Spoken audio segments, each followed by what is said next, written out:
जय हिंद दोस्तों, स्वागत है आप सभी लोगों का आपका अपना चैनल RWS स्टडी चैनल पर। ठीक, आज स्टार्ट करने जा रहे हैं केमिस्ट्री बेसिक से स्टार्ट करने जा रहे हैं। आपको ये नोट्स अच्छा लगेगा।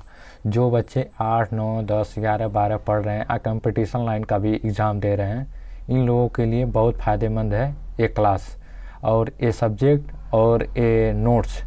आपको अच्छा लगेगा पढ़ के। आप इसको नोट कर लीजिएगा और स्क्रीनशॉट मार के भी अपना मतलब लिख सकते हैं। ठीक, चलिए स्टार्ट करते हैं दोस्तों क्लास केमिस्ट्री। पदार्थों का वर्गीकरण यानी पदार्थों का वर्गीकरण बेसिक से हम बता रहे हैं। ठीक, इसको लिख लेंगे, बहुत फ़ायदा रहेगा। पदार्थों का वर्गीकरण, पदार्थों को कितने प्रकार में बांटा गया है। आपका भौतिक आधार पर बांटा गया है, रासायनिक आधार पर बांटा गया है। ठीक, भौतिक आधार पर 3 प्रकार के होते हैं, ठोस हुआ, द्रव हुआ, गैस हुआ। उसके बाद रासायनिक आधार पर कितने प्रकार के होते हैं, तो शुद्ध मिश्रण, अशुद्ध मिश्रण। आपको शुद्ध मिश्रण में कौन कौन आते हैं? शुद्ध मिश्रण में तत्व आते हैं और यौगिक आते हैं। यानी तत्व कितने प्रकार के होते हैं? दात, अदात, उपदात। ये सब जो है ना ये तीनों आपको पीरियाडिक टेबल में पढ़ा जाएगा और ये भी आता है पीरियाडिक टेबल में, मगर ये मोस्ट है। आपको कैसे क्या करना है ये बताया जाएगा पीरियाडिक टेबल में। हम ये क्लास लेंगे, बता देंगे। ठीक, आपका यौगिक है, यौगिक कितने प्रकार के होते हैं? कार्बनिक, अकार्बनिक। अशुद्ध मिश्रण कितने प्रकार के होते हैं? समांग मिश्रण, विषमांग मिश्रण। ये आपके आगे बताएंगे क्या होता है। मतलब इसको स्क्रीनशॉट मार के पढ़ते मतलब लिख लीजिएगा। और उसके बाद ठोस, द्रव, गैस।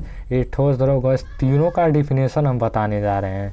ओके, और उसके बाद आपको इस स्क्रीनशॉट मार के लिखना। ये नहीं कि इसको लिखते भी जाइएगा, लेकिन स्क्रीनशॉट मार के हम पढ़ाई दे रहे हैं, उसके बाद लिख लीजिएगा अपना।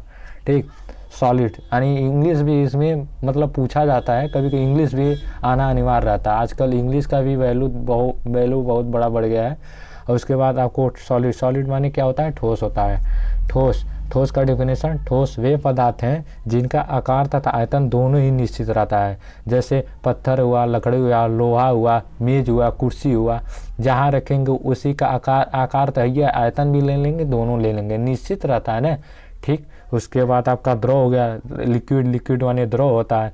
आपको ये सब 8 में हुआ, 9th में हुआ, 10 में हुआ, ये सब पढ़ाया जाएगा। ठीक, ये सब पढ़ाते भी हैं, लेकिन प्राइवेट सेक्टर में यानी देहात एरिया में उस तरह भी समझा देते हैं, सब बुलवा खड़ा करके पढ़ा देते हैं, लेकिन अच्छी तरह से बताते नहीं है। लेकिन अच्छा कॉलेजों में बताया जाता है, स्कूलों में भी बताया जाता है। जो अच्छा टीचर रहता है, जो पढ़ा लिखा, मतलब हर टीचर अपने लिए अपने जगह सब ठीक रहते हैं।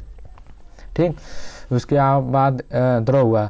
द्रव वे पदार्थ हैं जिनका आयतन तो निश्चित होता है, किंतु आकार निश्चित नहीं होता है, यानी अनिश्चित होता है।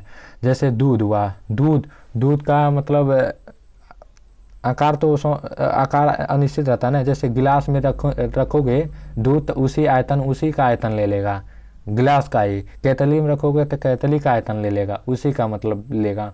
जहाँ रखोगे, कटोरा में रखोगे तो कटोरा में ही उसका आयतन मतलब ले लेगा, वही जैसे रखोगे वैसे ही सिस्टम में रहेगा। उसके बाद आपका आगे है गैस वे पदार्थ हैं जिनका आकार तथा आयतन दोनों ही अनिश्चित रहता है। देखते नहीं हो, जैसे ऑक्सीजन हुआ, मीथेन हुआ, गैस, गोबर गैस हुआ, इसको ऑक्सीजन देखते हो उड़ जाता है। अब रिमार्क यानी नोट, ये आना जरूरी है। त्रिकबिंदु वैसा तापमान होता है, त्रिकबिंदु वैसा तापमान होता है जिस पर ठोस, द्रव तथा गैस तीनों अवस्थाएं एक ही साथ पाई जाती है। यानी त्रिकबिंदु पर ये तीनों अवस्थाएं पाई जाती हैं। त्रिकबिंदु पर आपको पूछा जाएगा त्रिकबिंदु क्या है, तो त्रिकबिंदु बताएंगे ये तीनों अवस्थाएं में पाई जाती है, ठोस, द्रव, गैस। ठीक, उसके बाद बर्फ है ना, बर्फ को ताप देंगे यानी ठोस है, बर्फ को ताप देंगे तो जल हो जाएगा, और जल को ताप देंगे तो गैस बन जाएगा। इसी गैस को ठंडा करोगे तो जल बन जाएगा, जल को ठंडा करोगे ठोस बन जाएगा। ओके, उसके बाद आपका है पदार्थों की तीनों अवस्थाओं में तुलनात्मक अध्ययन। कैसे तुलना किया जाएगा इसका अध्ययन हम मतलब इसमें लिखा गया, आपको लिखना है और समझना है। देखिए, ठीक है, घनत्व बराबर क्या होता है, ठोस। ठोस बड़ा है द्रव से, द्रव बड़ा है गैस से, ठीक। सबसे बड़ा है ठोस घनत्व। आणविक यानी पूछा मतलब ऑब्जेक्टिव क्वेश्चन में पूछा रहेगा इसमें कौन सा बड़ा, इसका कौन सा है घनत्व, तो घनत्व का सिंबल यही दिया रहेगा, ठोस द्रव गैस, द्रव गैस। और उसके बाद एक दिया रहेगा ऑप्शन में, ये पहला ऑप्शन दिया रहेगा, दूसरा में भी, ये दूसरा में भी गैस दिया रहेगा, गैस ऐसे करके द्रव दिया रहेगा, ऐसे करके ठोस दिया रहेगा, ऐसे करके भी दे देता है, एक नाम आप देश दे देगा, ठीक। आपको बताएगा घनत्व इसमें का डिफिनेशन क्या है, तो यही बताना पकड़ा जाएगा, यानी पहला यही वाला ऑप्शन, ठीक। ऐसा क्वेश्चन पूछता है, ये नहीं कि आप कोई भी पूछ लेता है कि घनत्व का मतलब इसी बताओ, घनत्व में सबसे ज़्यादा ठोस किस में होता है, द्रव में होता है कि गैस में होता है, तो बताओगे ठोस में होता है।